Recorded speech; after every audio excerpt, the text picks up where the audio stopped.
Hello, everybody. I'm Jay Schwab here, coming to you from Arizona. It is nighttime right now.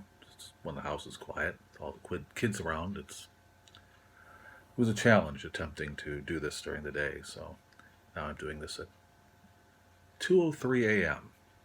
So my dissertation will be on the Viking Age, or more appropriately, the rating and trading economic system of the Viking Age, and whether it diffused into settlement and exploration. I have a few actually, dissertations that actually do fairly well with this, though I think the economic aspects are lacking a little bit, though they do well with the trade, but the rating part is tends to be left out. The best couple were Jody Melinda Bryant from East Tennessee State University and Darren Cox from the University of West Virginia, or West Virginia University, sorry.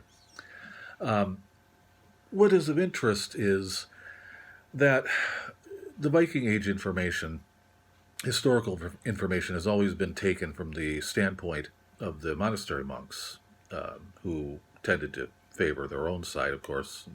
And of course, what they went through was harrowing, but never really told from the Viking side.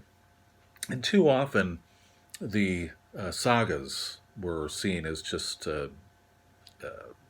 fantasy, not real stories. But now we have a better idea of the Viking sagas, and these two dissertations do pretty well with that. There were a couple others that did pretty well too. The Viking Age sagas are important because we know now from the discoveries, the archaeological discoveries at Les Meadow in Newfoundland, that the sagas were correct, at least on one settlement there. Anyway, there are others, and that's something that I would love to attempt to find. I'm a big proponent of using other disciplines for use in history, so archaeology, technology, of course, but anthropology and especially geography. Geography is very important because I think that geographers will eventually find these other sites of the Viking Age, or the exploration in North America.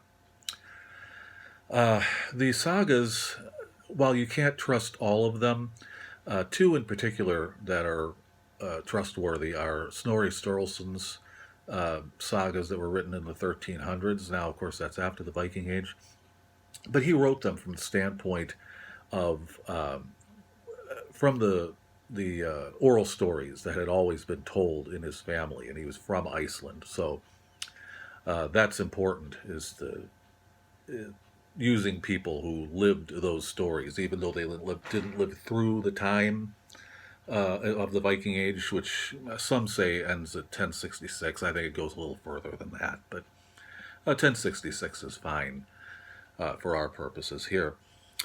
But using his writings, he wrote the sagas from the original oral stories, and so that's important. That's what's really important.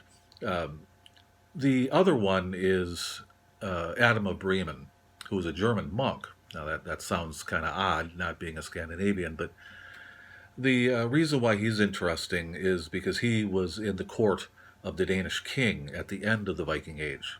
So he not only lived at the end of the Viking Age, the stories were fresher, they were newer. He also lived in the court uh, and would have known the oral stories as well. And so I take the information from those sagas written by those people. Of course, Snorri he famously wrote the Saga of the Icelanders, which of course contained the Greenlander saga and the saga of Eric the Red and his sons. And those are very important. And these dissertations actually do pretty well with those, though I don't think that they study the sagas near as much as they really should.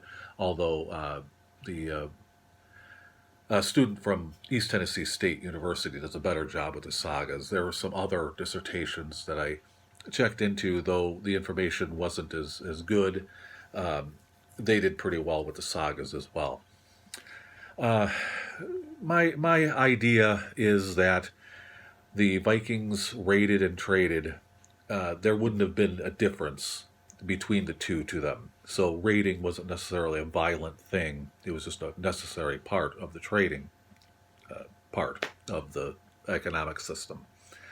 So they would take and it would transform into settlement. It would diffuse into the settlement, which was really important because they tended to dominate areas where they settled.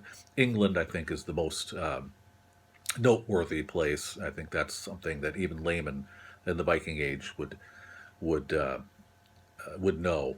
But they also did that down the Danube, and of course the Viking Rus are relatively famous.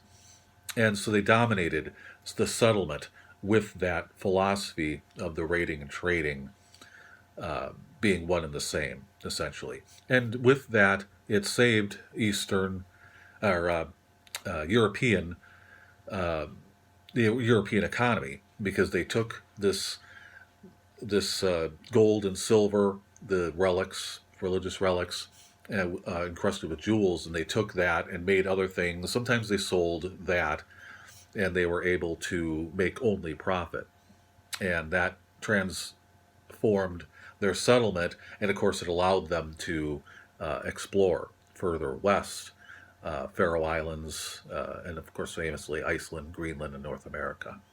So, thank you.